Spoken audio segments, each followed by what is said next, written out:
ZoneAlarm free firewall. It's a very simple basic firewall, not one I would recommend, but a lot of people do use it. Download the installer, select run. You have the option to try ZoneAlarm free firewall plus ZoneAlarm Internet Security Suite for 15 days. I wouldn't bother, just tick the ZoneAlarm free firewall and click next. You then have the option to download and install or download only. I will download and install, and it doesn't take very long. It depends on the speed of your connection, and it will go through the routine of installing. Now here you have the option to include the ZoneAlarm spy blocker. Now this is considered adware, and I would untick that box. This is powered by ask.com and you really don't want it. Click next, enter your name, and you also need to enter an email address, so I will put in a random email address. Nice and simple. Register ZoneAlarm so you can download updates. Inform me about important product and security news. You really don't need that, so I would untick that box. You need to be 13 years or older to install this product. Click next. I will perform a clean install so that you can follow the steps through for those that do use it. Click next, accept the agreement and install. The installation doesn't take very long, and it's a simple basic firewall which is probably one step up or on par with the Windows firewall.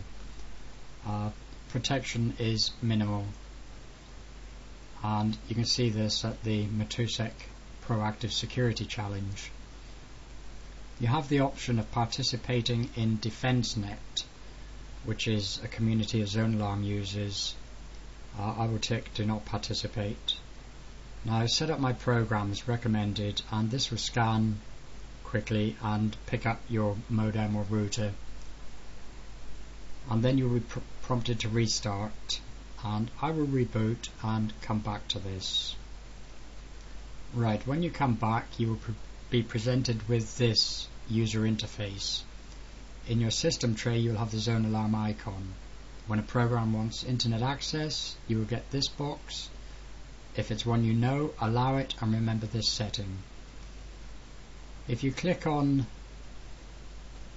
Firewall Security, it will show you the attempts blocked on the inbound firewall and how many programs are secured for outbound access. So we'll close this window. Product information gives you the ZoneAlarm version, the TrueVector security engine and the driver version. The licensing information, it doesn't require a key, so ignore that. Support and update information. There is online self-help, and there's a little thing to tick or click on to take you there, and for more information on support options on the product you can click on the second option. The firewall are the preferences. Automatically check for updates, load ZoneAlarm at startup and protect the ZoneAlarm client. These are ticked by default. Contact with ZoneAlarm, hide the last octet of my IP address when applicable, and hide my IP address when applicable. Tick that one, and look at the firewall. Internet zone security, set this on high. If a lot of users use their laptops out and about connecting to hotspots and coffee shops, whatever, and this will prevent other users from connecting to you, but allow you to connect to the network.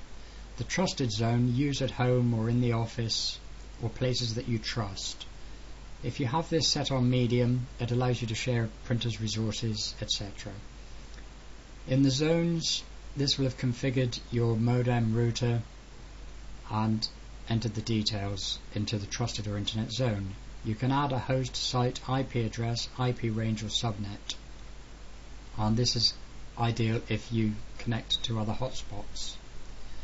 Program control, you cannot set this to high, you can only set it on medium in the free version. Programs must ask for learning rights. In low, it's in learning mode. The automatic lock by default is off, and if you turn it on and click on custom, you can then enable the lock after however many minutes of activity that you decide. I will set this at 5 minutes. You also have the option to allow pass lock programs to access the internet, block all internet access, or lock when the screensaver activates. Click OK when you've done this. Programs. This will list all programs that have access to the trusted zone or the internet zone and any that have server rights. Now if you left click, you have the option to allow, block or ask. So permissions you've already granted, you can override these. In this case I will change this one to allow, simply left click and click allow, that's it. And left click, I'll put it back to ask. As time goes on, you'll find that if you add remove programs, they will be listed here. Right click and remove program. You'll find Windows updates and all sorts in there, and they don't need to be there. And it's that simple, just right click it and remove the program. Alerts and logs. Now the programs, you can preset this to anything you like.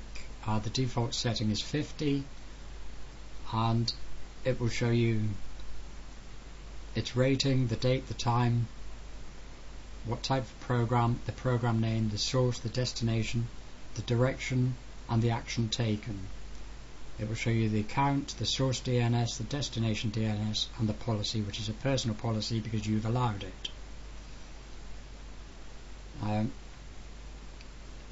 It gives you all the information you will ever need to check what's going on your machine with the ports inbound and outbound. On the firewall, there's nothing here. Occasionally you may find something there and you can check it out. If you go back to the overview, if you use a proxy client, click on options and then enable proxy server, enter the proxy server details and the port number, then click OK. And really that's it, it's set. It's very simple, very easy to use, very basic. If you want more information, check out my blog, which is Free PC Security, and you can find it at freepcsecurity.co.uk.